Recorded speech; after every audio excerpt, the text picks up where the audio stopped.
Welcome to Power Play on this Wednesday. I'm Vashi Kapelos in Ottawa. Tonight, Canada united? I just always say, united we stand, divided we fall, and that was my message today. I will respect the outcome of citizen-initiated referenda. Premiers tout their partnerships as Alberta flirts with separatism. In moments, we're going to talk to Premier Danielle Smith and ask her if her province does vote to separate, will she, as Premier, pursue it? Then, Donald Trump gave Mark Carney, the Prime Minister, a warm reception, but didn't back off his tariffs or his trade war more widely. Our front bench is set to break down the state of the relationship. Plus, opposition positioning. The House will return with interim leaders for both the Conservatives in the NDP. We're going to hold a strategy huddle with Sharon Carr, Jamie Ellerton, Carl Bélanger, and Hannah Thibodeau. That's a little bit later on in the show. First, though, We all congratulated him on his victory, but also congratulated him on how well he did yesterday and the restraint he showed. I don't think I'd have the restraint that he had yesterday, to be very frank. I would say there's a consensus among the premiers that the Prime Minister did well yesterday to baseline a new relationship between Canada and the United States. That there was a sense of a different level of engagement, that the President is respectful of the Prime Minister. Canada's premiers fresh out of a virtual meeting with Prime Minister Mark Carney following yesterday's Oval Office meeting with President Donald Trump. The Prime Minister briefed his provincial premiers after returning from his visit to the White House. Carney's office also confirmed he will hold his first in-person sit-down with all the premiers in Saskatchewan next month. So, did the Prime Minister have anything to report back to the home front? Danielle Smith is the Premier of Alberta.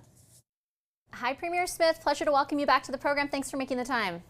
Hi, Vashi. I wanted to start off on the Premier's meeting with the Prime Minister, and more specifically, if you have any information you can share with Canadians. We were all kind of watching that meeting yesterday, I think, trying to parse apart what it means for, in particular, the trade war that's kind of going on right now between our two countries. At one point, Donald Trump seemed to indicate, the president, that the tariffs that were in place would remain in place, but that no more tariffs are necessarily coming. Was that by any chance conveyed to you by the Prime Minister? Well, I think what they were looking for was a reset on the relationship, and I think that it is successful. When you look at, first of all, the fact that the meeting that they had went on a little bit longer, I think, than they expected, instead of 45 minutes, an hour and a half, and then just look at the video that came out the next day. I don't know that I've seen the White House produce a video like that after meeting with another world leader. So that was what we had all hoped, is that there would be the ability for us to really reestablish the relationship that had been damaged under the former Prime Minister. And I think that he did accomplish that. Do you think that that will lead to anything that tangibly improves? I think that he got a commitment that the president will be coming to the G7 and that they'll continue the conversation there, which is pretty good. Since the G7 is happening in mid-June, that's actually a pretty rapid movement.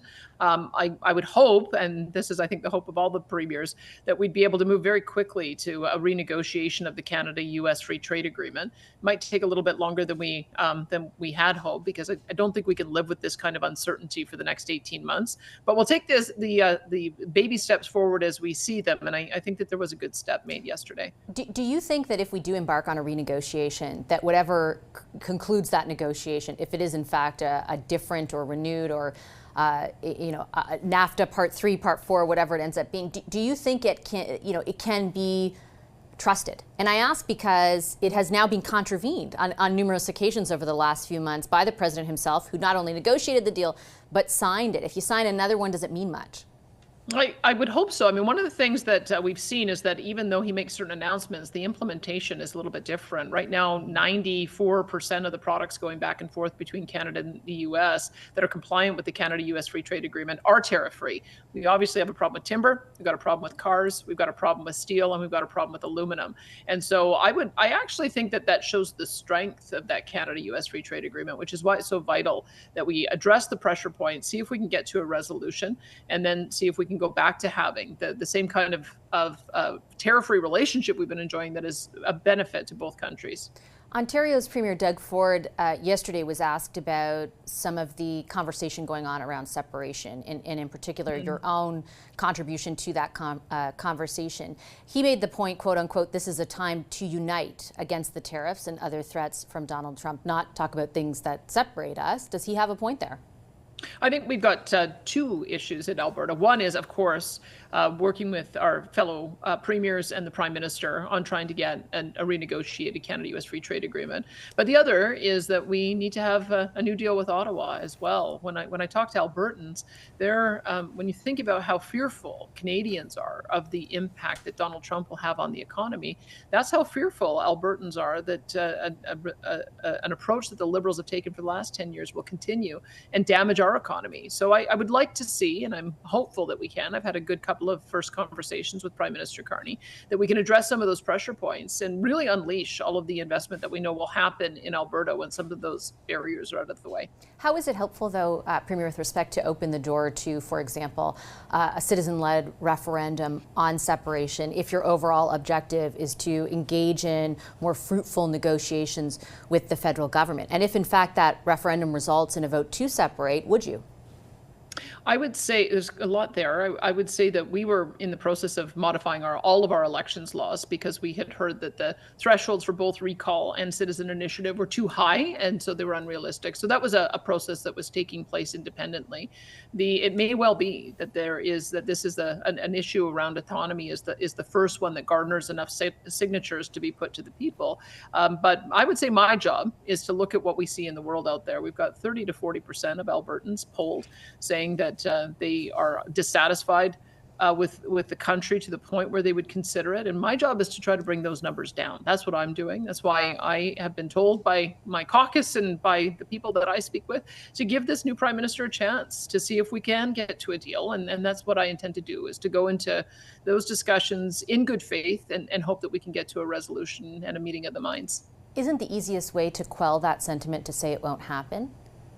Well, I think you can see that if there isn't an outlet, it creates a new party. In Quebec right now, the Parti Québécois is polling highest of the provincial parties, and we also see that the Bloc won a significant number of seats. I don't want to see that happen. I want to see us identify the issues that matter to people. Let's not demonize people. Let's acknowledge that the feelings that they have a root, and the root is in the way Alberta has been treated for the last 10 years by the Liberals. So that's genuine, and I'm being very direct with the Prime Minister and saying if we can solve some of these things, I think that will bring the temperature down, and that's what I'll continue to do. If the vote is yes, would you pursue separation as Premier? I have always said that I do not support separation. I support Alberta sovereignty within a united Canada. That's what our party supports as well. It's in our statement of principles. It's what my caucus supports. And that's my marching orders, is to do what we can to make sure that our autonomy is respected, the Constitution is respected, some of these damaging policies are removed. And I think we can end up with a deal that works not only for Alberta, but for the entire country. So do I take that even if the vote is yes, that you would not pursue separation in your capacity as Premier? My job is to make sure it doesn't get to yes. My job is to make sure that the temperature is brought down so much that there isn't even a need for a citizen-initiated referenda. And so I think that the Prime Minister has a window here in the next 6 months to be able to meaningfully address the issues that we've put on the table. And if he does, I think we can have a really constructive conversation about making the entire country an economic powerhouse, finding new markets, tearing down internal trade barriers. That's what I'm going to be focused on in the next 6 months. And I have a few questions about those policies that you would certainly want him to consider. But saying that you don't want to get to the vote is not the same as saying that you wouldn't pursue it if it is a yes vote. Just to be clear to Canadians who are watching in Alberta and outside Alberta, if the citizens of your province vote to separate, are you going to pursue that? What I have said is that I will respect the outcome of citizen-initiated referenda, and that's why it's my job to make sure it doesn't get to that point. I want Canada to be strong and united, and for provincial jurisdiction to be respected, and that's what I'll be working towards. Surely, though, you can recognize, Premier, that the feasibility, even if the vote were to go ahead, is incredibly complicated, and some of the, for example, Indigenous people in your province have highlighted that. Healthcare transfers. How does your system work without them? Is it responsible to leave that door open in any way? Well, I think that's up to constitutional scholars and to lawyers to discuss. At the moment, there isn't a petition campaign. There isn't a question. All there is I think some goodwill in trying to be able to resolve some of the issues that have burbled up over the last 10 years. And that's what my intention is going to be. But you may have to talk to a legal scholar about some of those issues. But there has been Supreme Court jurisprudence on this that has given some direction, and that may be a starting point for scholars to look into it. I'm not even talking legally, though. I'm literally picturing Alberta, where you and I both know I lived for almost 5 years, with a healthcare system that does not have healthcare transfers. Like, how does that? Let's take the law out of it. Shouldn't you be honest with Albertans who are expressing this sentiment, which is, I understand, not coming from a place that isn't unfounded completely. That sentiment is not something to be dismissed, but shouldn't you be honest with them about what it would mean if they were to vote yes, and now that you've opened the door to following their instruction, what that would mean for their social services, for their health care, for a whole host of things? I think you're getting ahead of yourself, Vashi. There is no question. There is no petition campaign. There is no vote. All there is me saying that I support a sovereign Alberta within a united Canada, and that I'm going to do everything I can to make sure that those issues are not ones that we have to deal with. I want Albertans to feel like their issues are addressed. And that's what my mandate is, and that's what I'll be working towards. I've said I'm not putting forward a provincial sponsored referendum on that issue. If citizens garner enough signatures, it will be put on a ballot, but it's certainly not something we're doing as a government. Sure, and I take that point, but I would also point out that during this interview you said if the citizens do decide something, then your job, you said, is to respect their decision. I did want to also ask you about, though, the sort of in the interim, what you're looking for from the federal government, because you have made some very specific asks of them. And I wanted to ask against the backdrop of sort of the argument you've put forward, which is the economy of Alberta has suffered as a result of the policies pursued by the federal government. I went to your province's website today to look at, for example, energy production and oil production. From March 2025 to March 2024, Alberta produced 20.6 million cubic meters of oil, 3.6% higher year over year. The regulator's website in 2023, the most recent finding they could produce, said crude oil production continued to rise in that year, reaching an 8-year high. How is that evidence of destructive policy? Well, I can tell you that we've had at least $175 billion worth of projects that have been canceled because of the actions of the federal government. Some direct, like their direct cancellation of Northern Gateway, which had been fully permitted. Some because of interference, like Energy East, which couldn't see the way through their new process to a completion. Same with Tex Frontier Mine. And it's been case after case after case of the federal government creating uncertainty.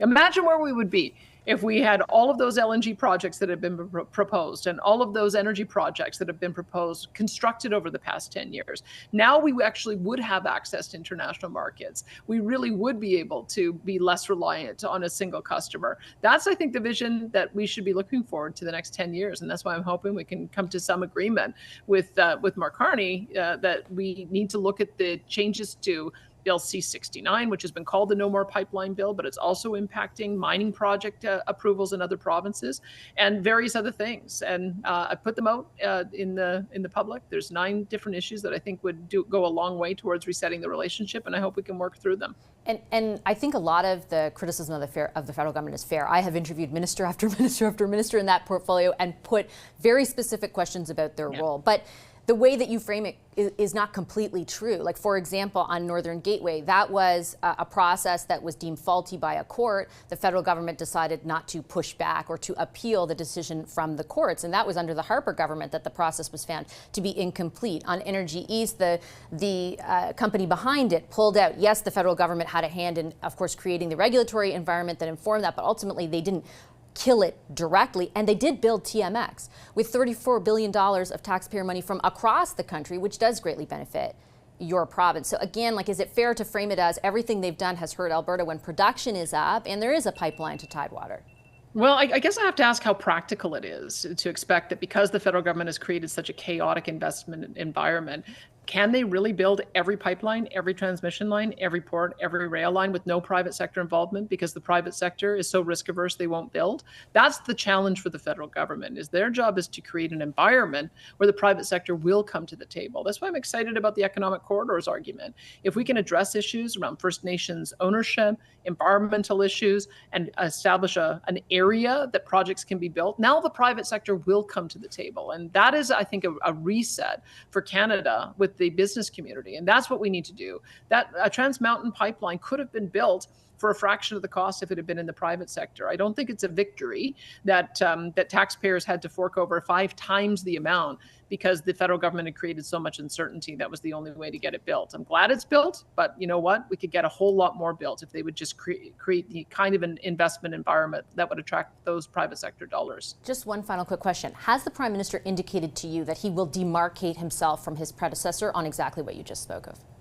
He has not said no. I have talked to him at length about the 9 issues that I put on the table, and he seems to be coming to the conversation with an open mind. And so that leaves me with some hope that we'll be able to find some common ground.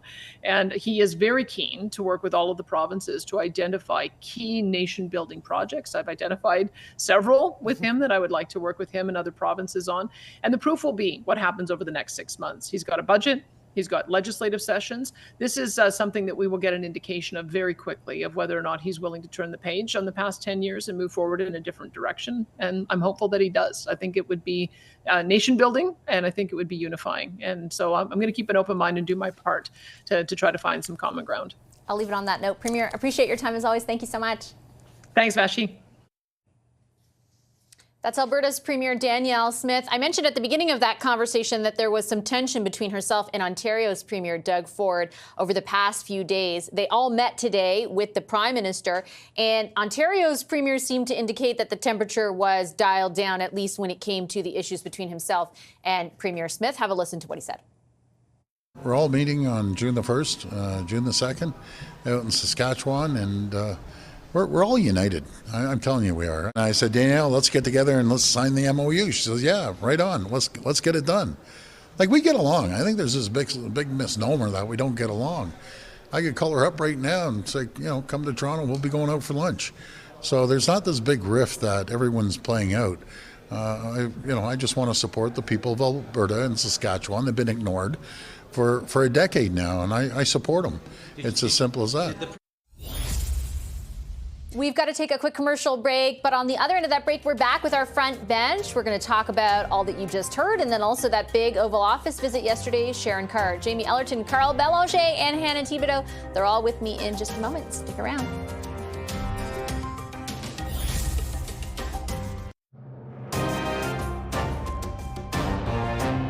I think it's a good start on a new relationship. I saw President Trump said really kind things when he just tweeted out, so that's good. I think everyone's feeling relatively good on the meeting yesterday. We were all grateful that the meeting went the way that it did, knowing how some other meetings have gone in that exact same office with other world leaders. So there was appreciation for that. Just look at the video that came out the next day. I don't know that I've seen the White House produce a video like that after meeting with another world leader. The expectations were not very high.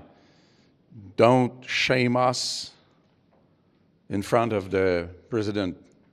Stand your ground. I believe he did that.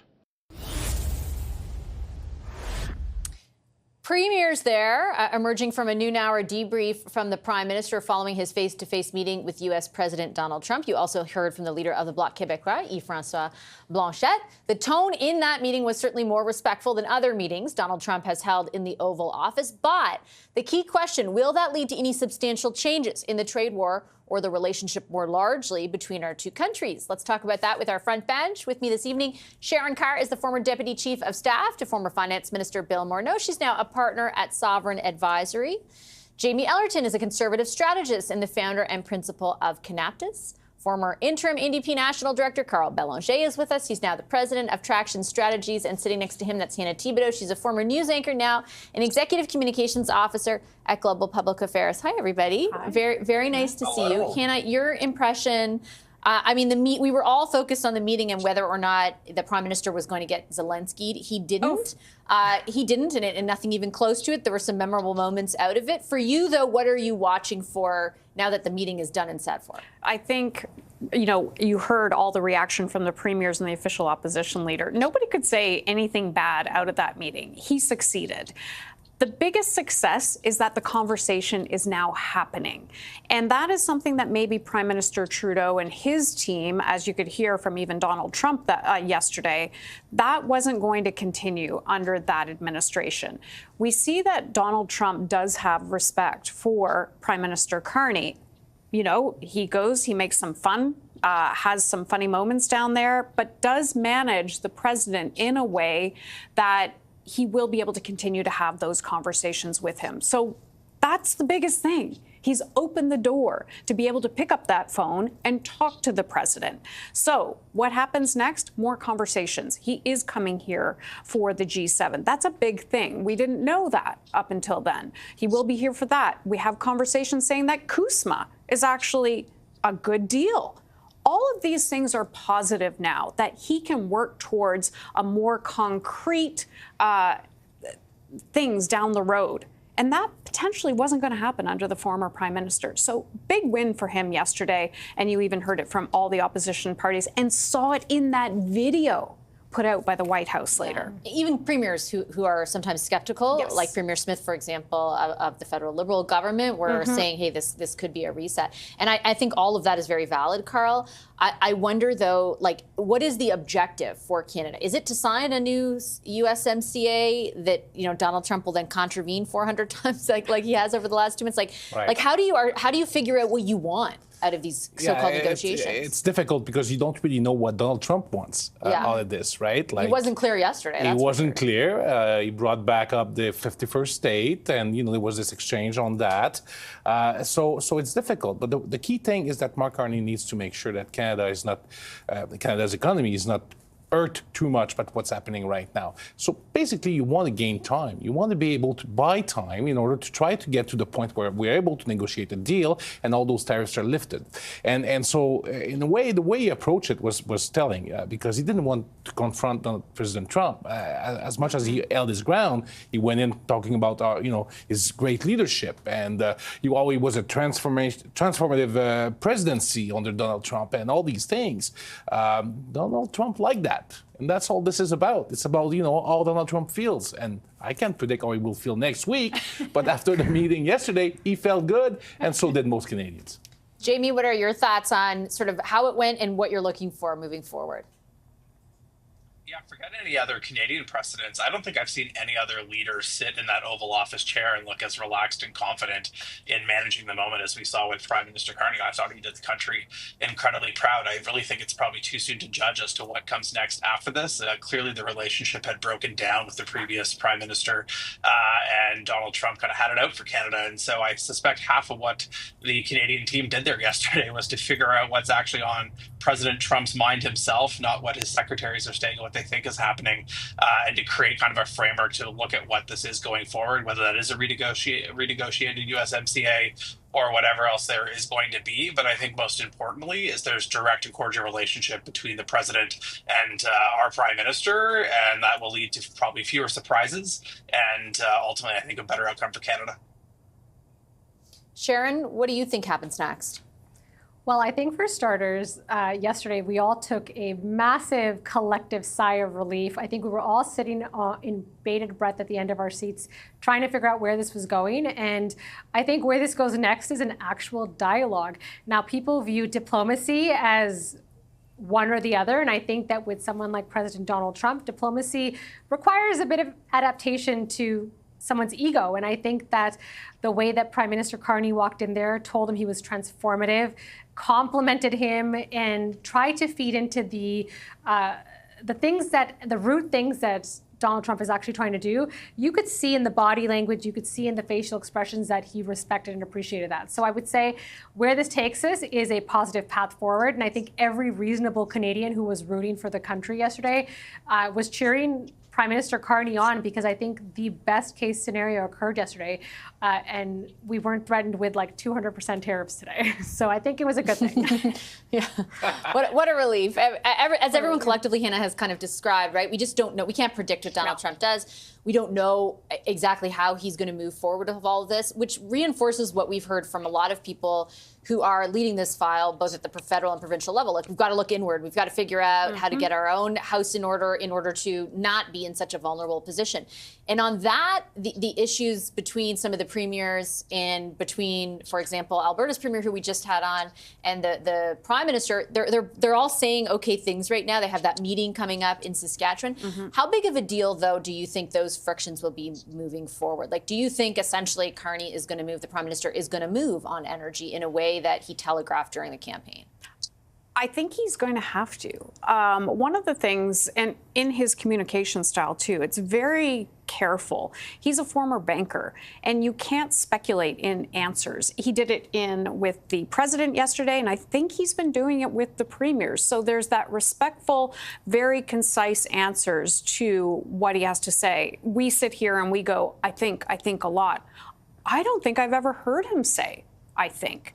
So, it's more, you have to be specific, because as a governor of the Bank of Canada, the governor of the Bank of England, you have to make sure that what you say doesn't move markets. So he has to be very precise in what he says.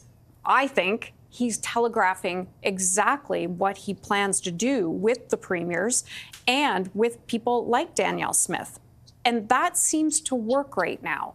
So yes, he is going to have to make moves, because we do have to figure out how we are going to make this energy transition, not just for oil and gas, but for mining, for other big industries in Canada.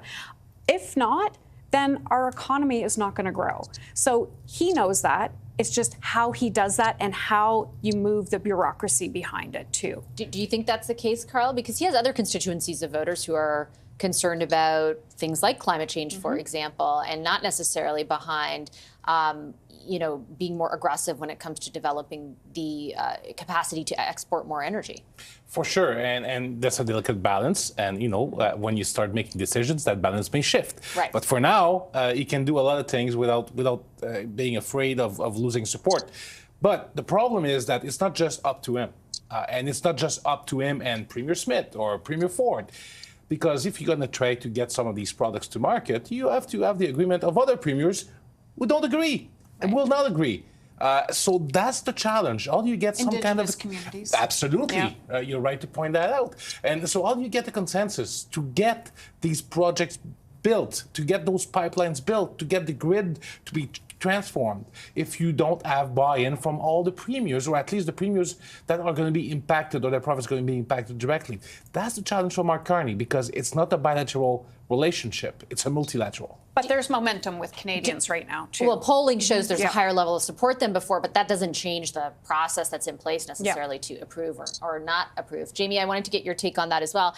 And if, let's say, for the sake of the argument, there is movement on that front, and the Prime Minister does demarcate himself from the previous one, do you think that actually shifts anything, for example, for Alberta's Premier Danielle Smith, or do you think she keeps the flirtation with separatism?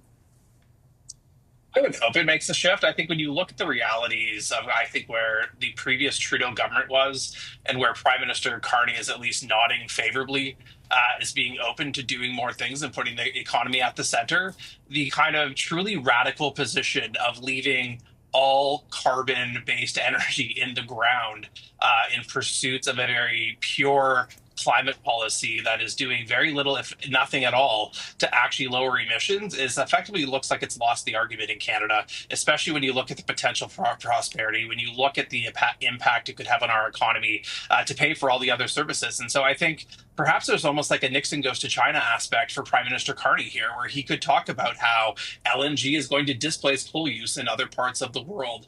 Here's how we can use our energy and resources sector to create prosperity today and accelerate the transition to realizing net zero's potential. And I think he's probably the best situated to use also market forces to make that argument, whether or not he'll have the political capital with especially the Quebec caucus, which is disproportionately influential in little spheres, and can make the case to Canadians who, frankly, were afraid of a Poilievre government and went en masse to put him in the prime minister's chair, remains to be seen. But I think that potential is there. And if he is going to truly, in the long term, I think, succeed as prime minister, it's something he's going to have to get right and succeed at. Otherwise, I think he'll potentially be going down the Kathleen Wynne route of being a one-term prime minister.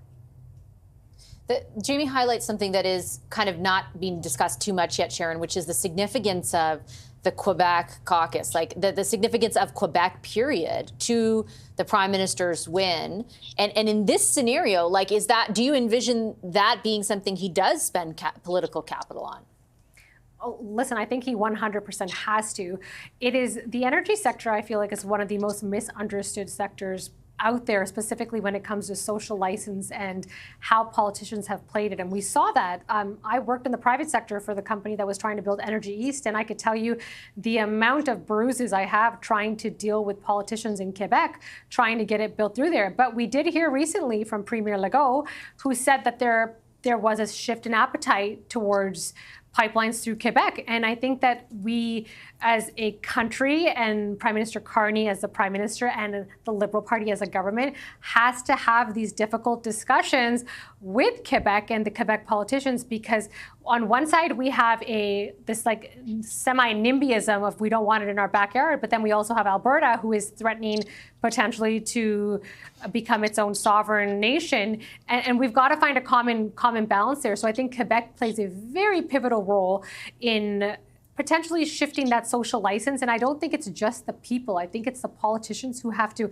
better not pander to these certain environmental aspects and groups, but also look at, we use petroleum products in everyday aspects of our life. So I think someone like Carney is going to have to take that into consideration, because otherwise we're going to go through this constant, we want to leave Canada and we don't want a pipeline discussion. Okay, I have to take a break. I'm so sorry. I'm going to take a quick commercial break, but everyone is sticking around. We've got a lot more to discuss on the other end of that break. Stay right there.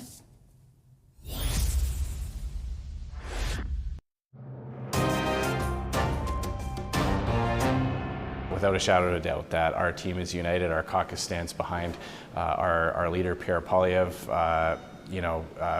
All of us across the country experienced a great surge in support, whether that meant more volunteers, whether that meant more lawn signs, whether it meant more votes. Today we heard a lot of positive feedback, and the support for Pierre is evident. I think you're going to see that in the weeks and months to come, that we are a united, focused opposition caucus.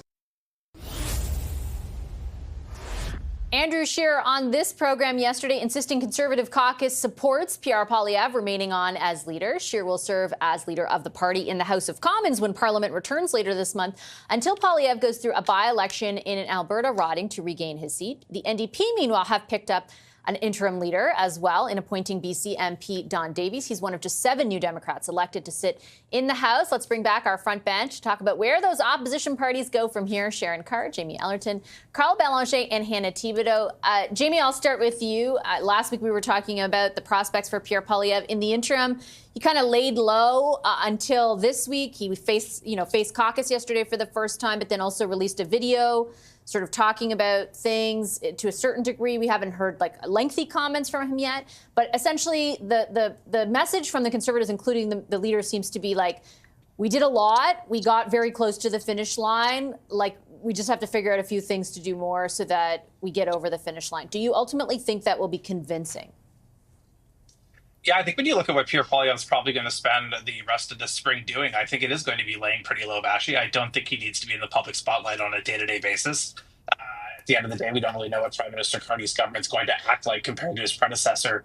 And so rather than trying to mug for the cameras in the foyer of the House of Commons using a guest pass to still talk to media, I think he's probably more accurately wise to be trying to work the phones and traveling across the country, talking with campaigns, grassroots members, and the like, to kind of reshore up support for his leadership. I think there's no genuine movement afoot to try and oust him. And so I don't think that's going to be a hard process for him. But I do think he has to kind of go through that to make sure that that is there, as well as like listen from the grounds. Obviously, during a campaign, some people might have a bit of fear, if you will, of central HQ and not want to like send truth up the flagpole.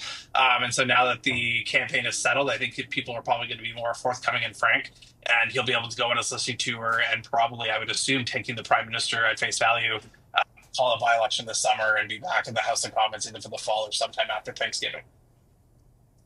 I'm hearing, Sharon, that behind the scenes, like last week we were talking about, for example, how he was at odds with Ontario's premier and Nova Scotia's premier.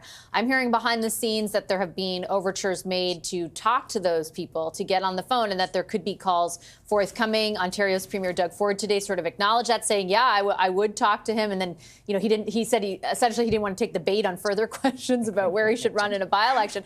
But your view on whether those calls should happen and basically the approach you would expect from Mr. Poilievre moving forward.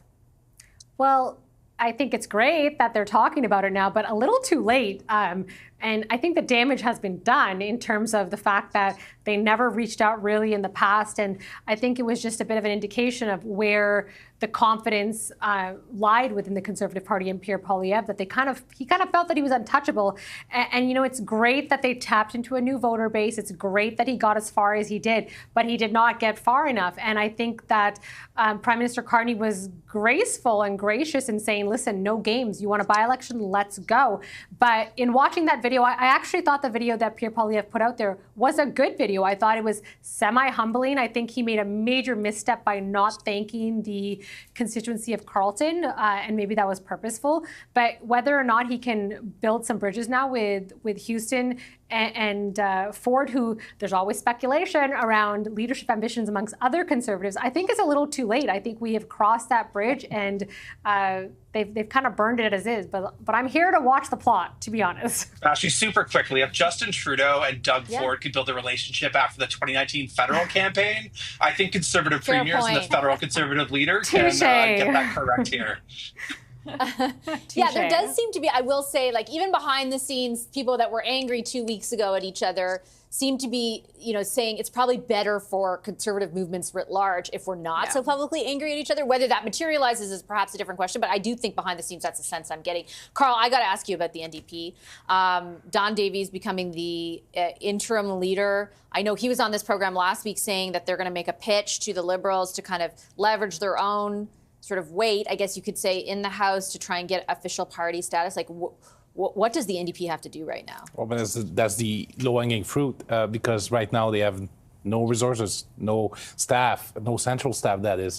And, Don Davies is not a bad choice at all. He's a respected MP, and he could be seen as the architect of the deal the last time regarding Medicare, drug, pharmacare, and dental care. He was the health critic. So, he was part of these discussions. So he has that experience. But it's not like he has clout right now as an interim leader. And it's not like the party's in shape to bring down the government first opportunity. And also, let's keep in mind that the other two parties are also pledged to cooperate with the government. So Mark Carney has a lot of options in Parliament right now. So, it may change when they have a permanent leader. But until then, the capacity of the NDP to leverage will be dependent on the other two parties' decision to not play ball with the Liberals. And if I can just add one little thing about Andrew Scheer, I was listening to him, and I think I heard him say those things before about himself. Caucus United, party support, how did that turn out? So I'm keeping an eye on that. I'll also add, just for a bit of historical context, that as I was looking into one of our producers yesterday doing that interview, in 2019 the caucus voted, they voted not to adopt the Reform Act. That's right. So it was seen as a positive sign after the election for Andrew Scheer's leadership, and yet still he ended up being turfed, kind of given the boot by a number of things. He obviously made that decision, but a lot preceded it. And in this case, yesterday they did vote, I'm told by 80%, Hannah, to adopt that, which could mean that their caucus itself holds a leadership review. So it's all very I think they want to keep that card in play. Yeah, but just the fact they want to is interesting. Yeah, and they did under Mr. O'Toole as well. Yeah, they know where that led. Yeah, we know where that led too. I just want to mention, you're talking about the opposition leaders here and how this next parliament should work. It's interesting. I'm talking to businesses behind the scenes, Canadians as well, but businesses are this is something they want to see. They don't want to see the conflicts that they saw in the last parliament where nothing was getting done.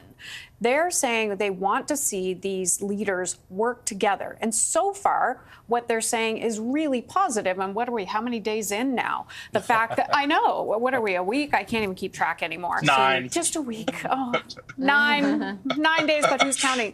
They're seeing positive movement. They're saying, okay, good, we got the election done. Now he went down and he saw the president. Good, tick that off the box. They have a good relationship. Now they're saying, okay, great, the premiers are all getting together. He makes those phone calls to the premiers. He has that open discussion with them. That communication is open. Also, the meeting in Saskatchewan, tick. This is from business leaders who want to see things done in this country, and they're seeing positive momentum from the leader currently. So they want to see these parties work together in the House of Commons, and a lot of that blocking of parliamentary procedures and blocking of legislation, they want that passed. I don't think you'll see the same kind of paralysis for sure in Parliament. No. Nobody is indicating that would be the case. No, but we also can't live in a dream world here. No, and it's also up to Mark Carney to talk to the other leaders to get some compromise going, because it's not all on that. It's all nice right now. It's on but once the confidence vote starts rolling in, how do we play ball with each other? That's the key. Yeah, for sure. Okay, thanks, guys. Appreciate the discussion. Our front bench, Sharon Carr, Jamie Allerton, Carl Belanger, and Hannah Thibodeau. Thanks, everyone. I'll take a quick break. On the other end of the break, we have an update from Vatican on whether or not there's going to be a new pope. Stay tuned for that.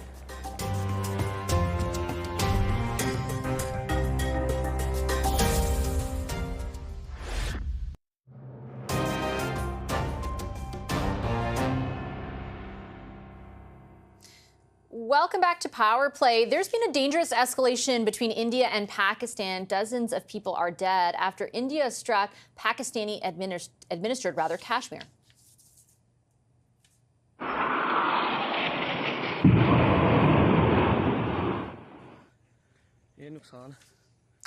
India is blaming Pakistan for supporting a deadly terrorist attack on the Indian-controlled side of disputed Kashmir last month, something that Islamabad denies, now promising to retaliate. Airspace is closed over Pakistan, and the Canadian government is warning travelers that airspace may close also over India and that the situation could deteriorate rapidly. Canada already had some pre-existing travel advisories in place for the regions. We'll move over to Rome, where cardinals have gathered to elect the next head of the Catholic Church in a sacred ritual called a conclave. Today's session ended without a newly elected pope. Our Adrian Gabriel has the latest for us from there. Adrian, over to you. Vashi, thousands began to scream who were standing in St. Peter's Square just behind me tonight when the black smoke began to billow from the Sistine Chapel. Now, we were expecting black smoke today. We weren't expecting a new pope to be selected. White smoke, of course, would have signaled that a new pope had been selected. But so much anticipation today. So many people pouring into St. Peter's Square. We can tell you that around St. Peter's Square, around the walls of the Vatican, roads were packed with people watching on large monitors. So much interest in this selection, perhaps in large part due to the state of the world today. I'm also joined by Jerry O'Connell, author, Vatican correspondent. This is your third conclave. The day one of the conclave has finished. What do you believe that the cardinals inside the Sistine Chapel may have gleaned from today? They will have knowledge that they didn't have before they went into the chapel. They will know roughly where their fellow cardinals stand in relation to the potential candidates to be pope. They will go back tonight and they will discuss they have a late dinner. I mean, they were expecting to eat at 8 o'clock. They're meeting at 9, or maybe 9:30. And they will discuss together what to do tomorrow. Where will they cast their votes? They will pray, they will think, and they will come back tomorrow morning to cast another vote. And that will throw more light on the direction. They will vote twice tomorrow. One at 9 o'clock, the other perhaps at 11, 11:15, maybe 11:30. And at that point, they will know whether they're on the track to electing a pope tomorrow or whether they're far off. Well, we'll be watching closely. We know that you'll be joining us as well. Thank you very much, Jerry. Thank you very much. You know, Vashi, it's quite a spectacular feeling, you know, in this digital age when all of us are tethered to our devices.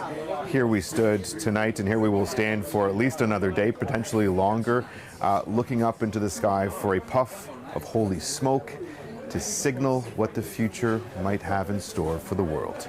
Vashi, I'll send it back to you. Thank you so much, Adrian. That's Adrian Gabriel reporting for us from Vatican City. He will have updates throughout the day tomorrow right here on CTV News Channel as we await a different color of smoke from Vatican City. I'll take a quick break here on Power Play. We're back with more right after that break.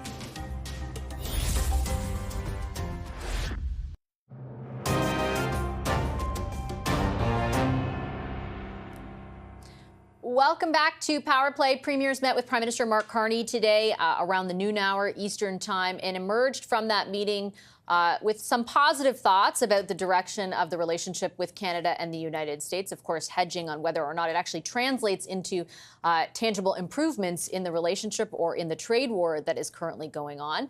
They were also asked about the relationship between provinces. In particular, Premier Ford in Ontario and Premier Danielle Smith in Alberta had some words exchanged in different press conferences yesterday about the issue of unity. The idea of separation has been factored in more largely in the past week and a half in Alberta following the outcome of the federal election. And then the province, led by Premier Danielle Smith, the provincial government, introduced legislation that would allow for a lower bar for a referendum. The Premier says it's not directly about separating, but her critics say that's exactly what it is about.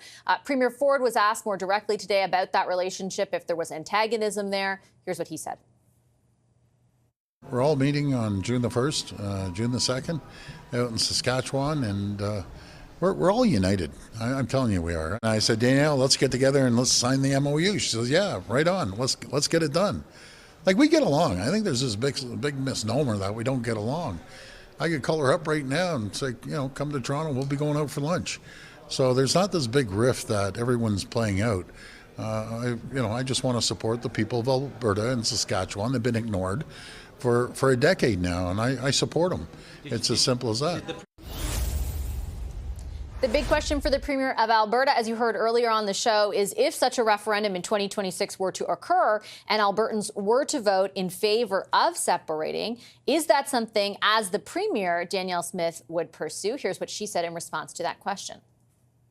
What I have said is that I will respect the outcome of citizen-initiated referenda, and that's why it's my job to make sure it doesn't get to that point. I want Canada to be strong and united, and for provincial jurisdiction to be respected, and that's what I'll be working towards.